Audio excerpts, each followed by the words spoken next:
दिल्ली से केदारनाथ जाने का सोच रहे हैं पर आपको समझ नहीं आ रहा कब जाएं, कैसे जाएं और कितना खर्चा आएगा, तो आप बिल्कुल सही वीडियो पे आए हो। मैं इस वीडियो में आपको बताने वाला हूं कि कैसे आप दिल्ली से केदारनाथ की यात्रा सिर्फ 5,000 में कंप्लीट कर सकते हो। तो केदारनाथ धाम जाने के लिए आपको सबसे पहले आना होगा देहरादून, हरिद्वार नहीं तो ऋषिकेश में से किसी एक जगह पे, जहाँ आने के लिए आपको ट्रेन और बस दोनों मिल जाएगी। ट्रेन आपको 200 रुपये में मिल जाएगी और बस का टिकट आपको 450 रुपये लगेगा दिल्ली से हरिद्वार के लिए। और दिल्ली से केदारनाथ जाने के लिए सबसे बेस्ट ऑप्शन यही रहेगा कि आप दिल्ली से पहले हरिद्वार आ जाओ ट्रेन में बैठ के, जिसका आपको 200 रुपये लगेगा। और अगर आपको ट्रेन नहीं मिलती तो आप बस में बैठ के भी आ सकते हो 450 रुपये में। आप ट्रेन या बस चाहे जिससे आए, बस ट्राई करिएगा कि आपकी गाड़ी रात की हो ताकि आप सुबह सुबह हरिद्वार पहुंच जाएं। हरिद्वार से केदारनाथ धाम तक के लिए कोई भी बस नहीं चलती, लास्ट बस सिर्फ सोनप्रयाग तक चलती है। तो आपको आना होगा सोनप्रयाग और आपको हरिद्वार में ही गवर्नमेंट बस मिल जाएगी सोनप्रयाग के लिए, जिसका किराया आपको 500 लगेगा। हरिद्वार से सोनप्रयाग की दूरी है 234 किलोमीटर और हरिद्वार से सोनप्रयाग पहुंचने में आपको लगभग 8 घंटे लगने वाले हैं। और रास्ते में बस रुकते हुए जाती है होटल्स पे, तो आप 100 से 150 रुपए में वहां खाना खा सकते हो।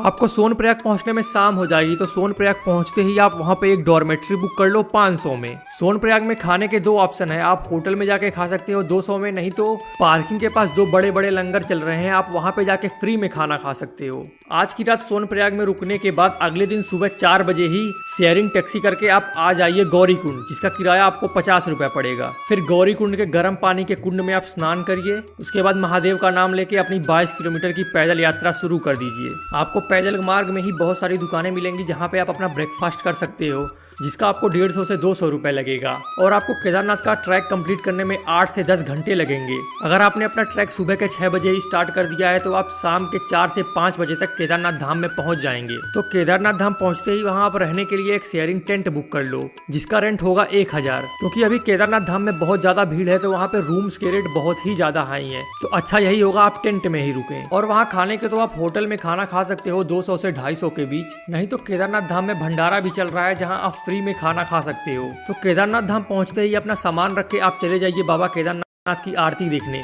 जो शाम के 6 बजे स्टार्ट होगी। आरती देखने के बाद वापस आ जाइए अपने टेंट में, आराम कीजिए। फिर अगले दिन सुबह सुबह ही चले जाइए बाबा केदारनाथ के दर्शन करने के लिए। बाबा केदारनाथ के दर्शन करने के बाद मंदिर की परिक्रमा कीजिए, 360 व्यू लीजिए। उसके बाद चले जाइए बाबा भैरवनाथ के दर्शन करने के लिए, जो कि केदारनाथ मंदिर से 500 मीटर की दूरी पे है। वहाँ जाने के लिए आपको एक छोटा सा ट्रैक करना होगा मंदिर के पास से ही। भैरव बाबा के दर्शन करने के बाद वापस आइए और फिर जाइए आदिगुरु शंकराचार्य की स्टैचू को देखने। उसको देखने के बाद आप थोड़ी देर धाम को एक्सप्लोर करिए, फिर दोपहर में ही ट्रैक डाउन करके वापस आ जाइए सोनप्रयाग। आज की रात फिर उसी डॉर्मेट्री में रुक लिए 500 में। फिर अगले दिन सुबह सुबह सोनप्रयाग से बस में बैठ के आ जाइए हरिद्वार, फिर हरिद्वार से आ जाइए दिल्ली और यहाँ पे आपकी केदारनाथ की यात्रा कंप्लीट होती है। Happy journey.